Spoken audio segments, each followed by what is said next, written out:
दिवस संपून मध्यरात्र सुरू झाली, पण तरी सुद्धा ही लोकांची रीक काही थांबतच नाहीये. सत्यामुळे पूर्वाचा संताप वाढणार.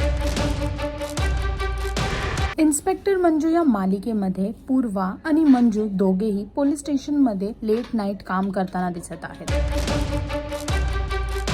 जे लोक तक्रार घेऊन आले होते ते मध्यरात्रीपर्यंत पोलीस स्टेशन मध्येच थांबले होते आणि त्याचमुळे पूर्वा आणि मंजू दोघेही पोलीस स्टेशन मध्येच आहेत. आणि या सर्वांमुळे आधीच पूर्वा चिडली होती, पण तिथे तितक्यातच सत्या येतो सर्वांसाठी जेवण घेऊन आणि सर्वांना आग्रह करतो जेवण्यासाठी. आणि हेच पाहून पूर्वा जास्त चिडली. पूर्वाने जेव्हा बघितलं की सत्या जेवण घेऊन आला आहे तेव्हा त्याच्यावरती चिडताना दिसत आहे. पूर्वा सत्याला म्हणते की हे पोलीस स्टेशन आहे, धर्मशाळा नाही जे तुम्ही इकडे जेवण घेऊन आला आहे. आणि तिथून सत्याला हकलवत. आता बघायचं हे आहे की इन्स्पेक्टर मंजू या मालिकेमध्ये पुढे कुठलं वळण बघायला भेटणार आहे हे पाहण्यासाठी मालिका पहा आणि अजून अशी लेटेस्ट अपडेटसाठी टेलीचक्कर रिजनला सबस्क्राईब करायला विसरू नका.